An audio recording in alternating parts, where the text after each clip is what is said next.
अस्सलाम वालेकुम, आप देख रहे हैं इनसाइड पाकिस्तान में हूँ मोहम्मद ज़फ़ीर। अदलिया और इदारे आमने सामने हैं, महाजराई है और पिछले कई दिनों से हम देख रहे थे ये तनाव आहिस्ता आहिस्ता बढ़ता जा रहा है। और ये जो एक आइनी और सियासी बहरान है और साथ ही साथ माशी तौर पे पाकिस्तान को बड़े चैलेंजेस का सामना है। इसका हल क्या होगा? और इस तरह की जो चीज़ें हैं, जिस तरह इदारों में महाजराई है और तमाम ही इदारे और लापता अफराद की का जो मामला है वो भी, और अब जो तनाव है वो बढ़ता जा रहा है, इसमें कमी कैसे आएगी? दूसरी तरफ से सियासी तौर पे जब अगर आप देखें तो बज़ाहिर पेपर पे मजबूत हुकूमत बिल्कुल नाकाम और कमज़ोर क्यों है, जो बहुत मजबूत है ऑन पेपर, लेकिन उतनी ही इफ़ेक्टिव हमें नज़र नहीं आ रही। पाकिस्तान मुस्लिम लीग नून की लीडरशिप की जब हम बात करते हैं तो अभी हालिया जो डेवलपमेंट्स हुई, नवाज शरीफ साहब को पार्टी सदर बनाया गया, अब सारा थ्रू आउट उसकी कमांड संभालेंगे।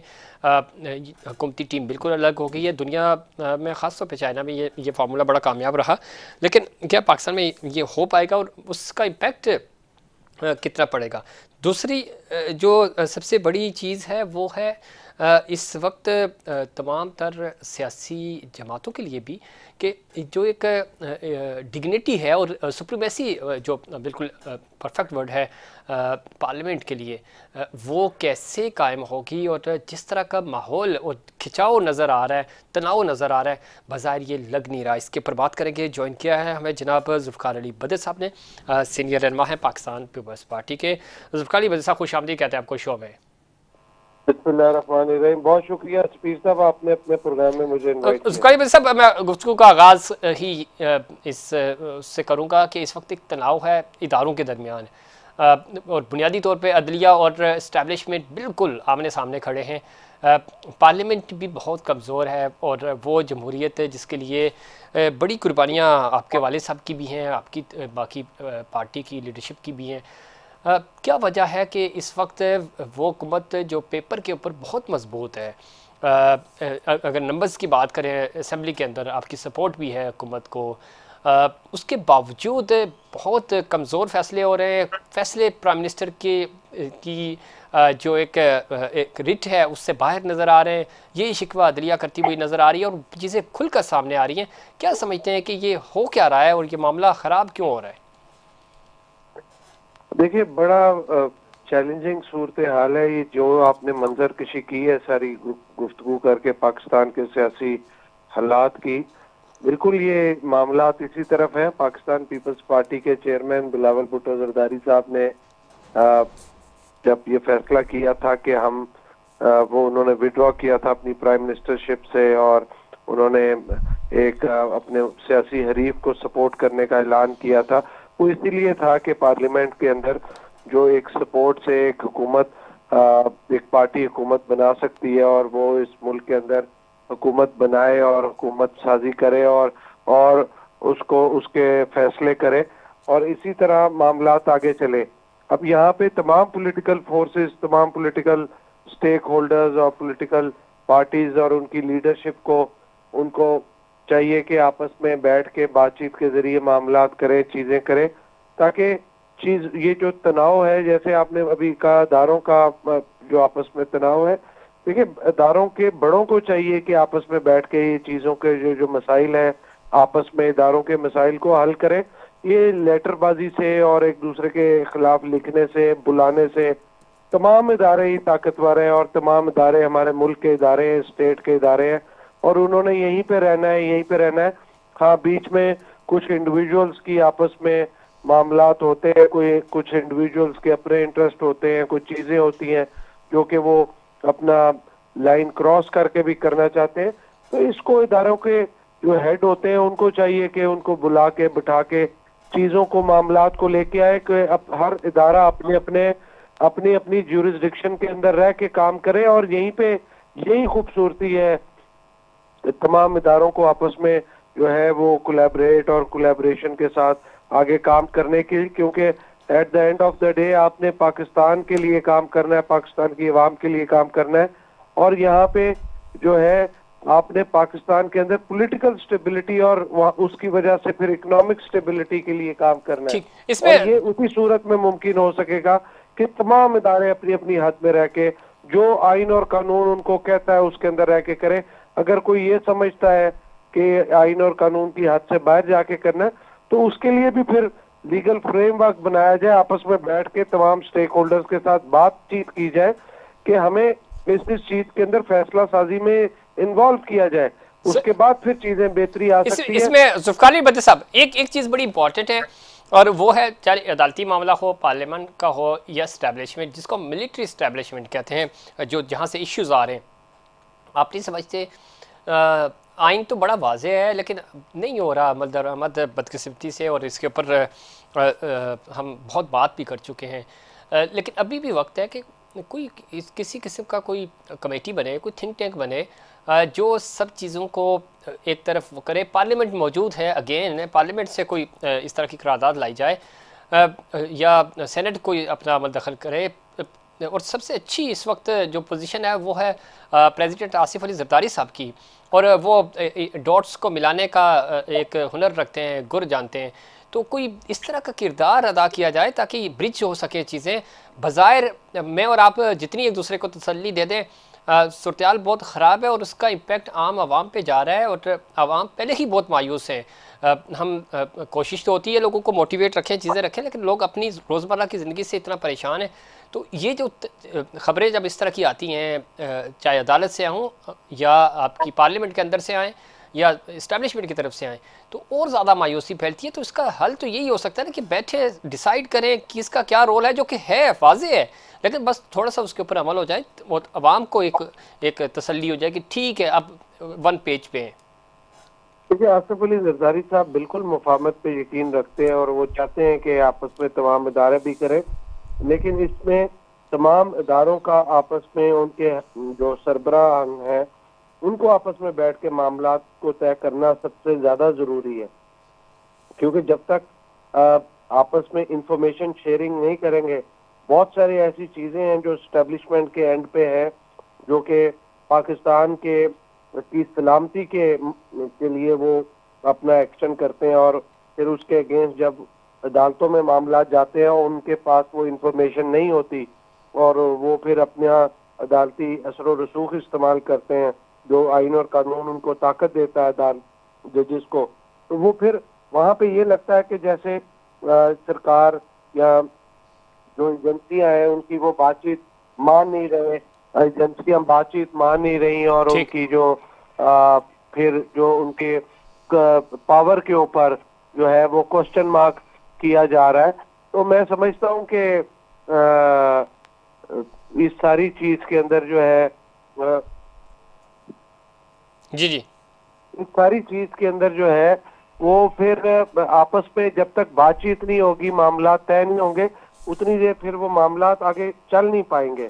तो इसमें आसिफ अली जरदारी साहब को भी अगर अपने रोल प्ले करने की जरूरत महसूस हुई, करनी पड़ी, तो वो जरूर करेंगे। ठीक है। अच्छा, दूसरा ये बताएं कि अब सारा चीज़ें, महंगाई तो बढ़ती जा रही है, अभी बजट भी पेश होना है, और नए जो माली साल है उसके लिए टैक्सेस भी लगेंगे। क्या रिलीफ हो सकता है आम आवाम के लिए इस पूरी सूरत हाल में? देखो, हुकूमत जो आई है ना, हुकूमतों का काम क्या है, जी, हुकूमती इदारों का काम क्या है कि इन्होंने अवाम की वेलफेयर के लिए काम करना है। They are not profit making organisation, ठीक, they have to deliver to the people, चाहे सब्सिडी के साथ चले। इन्होंने सबसे पहले अवाम को जो है ना, बिजली गैस की फराहमी, खाने पीने की चीजों की अशिया है, इसकी कीमतों को डाउन करना है।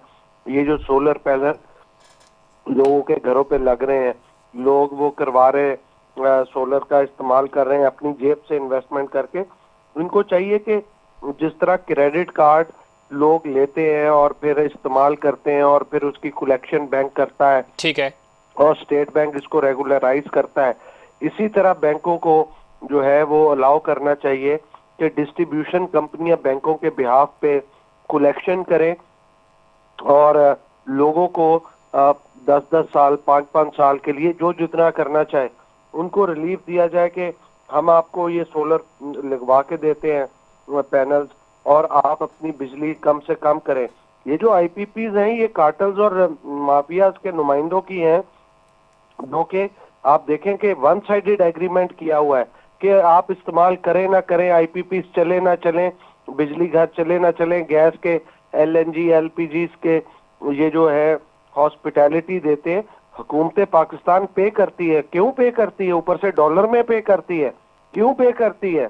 आपको इसको रिवाइज करने की जरूरत है। आपको नहीं देना, जब एक चीज आप इस्तेमाल नहीं करें आपको उस चीज के पैसे नहीं देने, लेकिन हुकूमत को फिर भी आईपीपीज को पैसे देने पड़ते हैं, कैपेसिटी चार्जेस और चीजों के चार्जेस।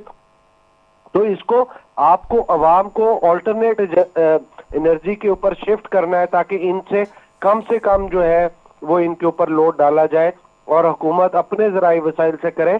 अगर आईपीपीज को नुकसान होता है तो चंद लोगों को नुकसान होता है, आपको at the larger interest of the people of Pakistan 25 crore लोगों का इंटरेस्ट वॉच करना है, ना कि आपको 5, 7, 10, 15 सेठों का इंटरेस्ट वॉच करना है। ठीक है।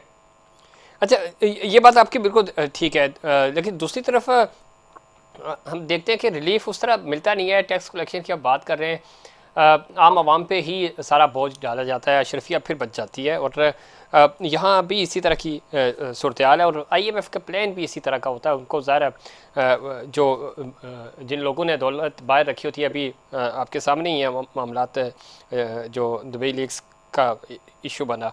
इससे हटकर मैं चाहूँगा कि जो सबसे इम्पॉर्टेंट है, हेल्थ कार्ड के ऊपर आज सीएम केपी ने ऐलान किया कि जी हम दुगनी रकम करते हैं इसकी, जो कि बड़ी अच्छा इनिशिएटिव है।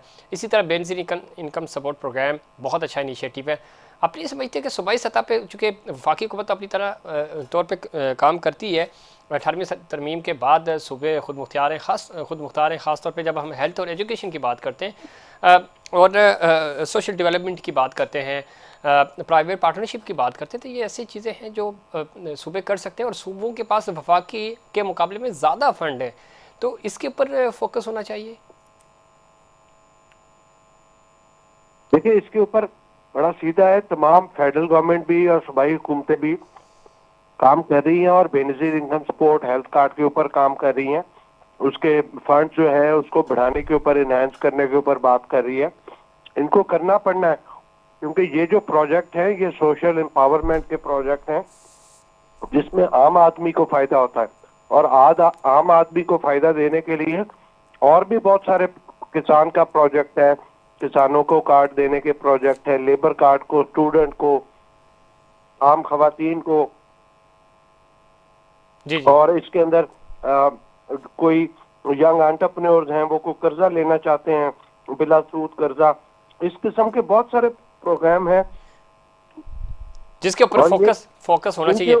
इनके ऊपर हुकूमत को फोकस करना चाहिए, और ये इस तरह के होने चाहिए कि आम आदमी को फायदा हो सके।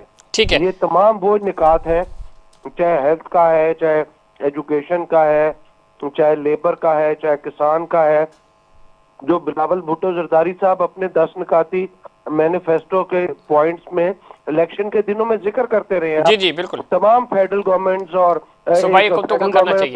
तो इसमें जुल्फ़िकार अली भट्टी साहब, वक्त कम है, मुझे ब्रेक की तरफ भी जाना है। मैं ये जानना चाहूँगा कि वैसे हम सोशल मीडिया पे भी मरीम नवाज साहिबा बड़े स्टंट करती हुई नज़र आती हैं, टिकटॉक के ऊपर भी ट्रेंड कर रही होती हैं। अभी तो ज़रा बहुत अर्ली हो जाएगा, लेकिन क्या आप समझते हैं कि कोई इम्पैक्ट आएगा? और पंजाब में मुस्लिम लीग नून के एटीट्यूड से, या जो वहाँ टीम काम कर रही है, चीज़ें बेहतरी की तरफ जा रही हैं, या बस ये हमें सोशल मीडिया की हद तक ही नज़र आ रहा है सब? देखिए, ये तो अभी थोड़े अरसे बाद जाके पता चलेगा। अभी तो बिल्कुल हुकूमत नई चल रही है, क्या पॉलिसी बना रहे हैं, क्या मामला चल रहे हैं, क्या चीजें चल रही हैं, ये कुछ अरसे बाद जाके ये पोजीशन क्लियर होगी। इस टाइम पे कहना कबल वक्त है, बिकॉज कई चीजों के ऊपर वो काम कर रही हैं, उनका वो इनिशिएट करना और फिर उसके बाद देखना कि वो डिलीवर कर पाते हैं, परफॉर्म कर पाते हैं, उसका इम्पैक्ट अवाम में आता है नहीं आता, फिर जाके चीजों का पता चलेगा। अभी कह देना कि इसका इम्पैक्ट आएगा या नहीं आएगा, लेकिन बहरहाल मेहनत बहुत करने की जरूरत है, क्योंकि इसमें जितना तजर्बा उनको अपने वालिद और ताया से, भाई से मिल सकता था, मेरा ख्याल से अभी वो तजर्बा उस तरह ट्रांसफॉर्म नहीं हो रहा, क्योंकि वक्त और हालात बदल रहे हैं। जुल्फ़िकार साहब ठीक कह रहे हैं, लेकिन एक मैं टेस्ट केस के तौर पे रोटी, सस्ती रोटी का और तंदूर लगाने की बातें हुई, उसके ऊपर जो रिपोर्ट्स आई हैं वो कोई हौसला अफजा नहीं है। ये बज़ाहिर हमें एक स्टंट तो ज़रूर लगता है ऐलान की हद तक, या आपको एक अच्छी कवरेज मिल जाती है, फिर प्रोग्राम्स में डिस्कस हो जाता है, बट ग्राउंड रियलिटीज़ बिल्कुल डिफरेंट है। अच्छी बात है, हम तो अभी भी तो यही कर रहे हैं, उम्मीद कर रहे हैं कि चीज़ें बेहतर हों, चाहे पंजाब हो, सिंध हो, केपी हो, बलूचिस्तान हो, GB कश्मीर, चीज़ें बेहतर होनी चाहिए। लोग परेशान हैं, लेकिन आप समझते हैं कि वो एक टोन नज़र आती है हुकूमत की, एक पॉलिसी नज़र आती है, एक शुरू से ही एक अंदाज़ा हो जाता है कि नहीं, एटलीस्ट डायरेक्शन ठीक है, स्टेप अच्छे लिए जा रहे हैं, ज़रा नताइज तो अभी वक्त लगेगा। अभी तक कोई डायरेक्शन नजर नहीं आ रही है वजीर साहब। अभी तक जो पॉलिसी मेकिंग है ना, जी वो नजर नहीं आ रही है, क्योंकि अवाम में ज्यादा इंटरेक्शन है, चीजों के ऊपर मीडिया कवरेज के ऊपर ज्यादा जोर है। इसके ऊपर मैं समझता हूं कि पॉलिसी मेकिंग के ऊपर ज्यादा जोर होना चाहिए। आपकी पॉलिसी स्ट्रांग हो तो आपकी स्ट्रेटजीज अच्छी बनती है, आपकी इम्प्लीमेंटेशन बेहतर होती है, और उसके लिए आपको अच्छे एडवाइजर चाहिए होते हैं। तो इन चीजों पे अगर फोकस किया जाए तो मैं समझता हूँ तमाम सूबे और उनके जो चीफ एग्जीक्यूटिव हैं वो बेहतर परफॉर्म कर सकेंगे। बहुत शुक्रिया ज़ुल्फ़िकार साहब प्रोग्राम में वक्त देने के लिए, और इस पर कोई शक नहीं, प्रैक्टिकली चीज़ें आपकी बोलती हैं, आपको खुद नमाई जिसको हम कहते हैं वो करने की ज़रूरत नहीं पड़ती। Action speaks louder than words, और आपको अपने काम से साबित करना होगा। और प्रैक्टिकली जब आप फील्ड में होंगे, काम कर रहे होंगे, तो काम आपका, लोग उसकी तारीफ़ कर रहे होंगे, आप खुद से आपको या आपकी जो अपनी टीम है डिजिटल की, उसको प्रमोशन करने की ज़रूरत नहीं पड़ेगी। ये बड़ा बुनियादी सा फ़र्क है, शायद हम इन चीज़ों को समझ नहीं पाते। आपका अच्छा काम लोग तारीफ़ कर रहे होते हैं, आपको खुद उसके ऊपर बात करने की ज़रूरत नहीं पड़ती।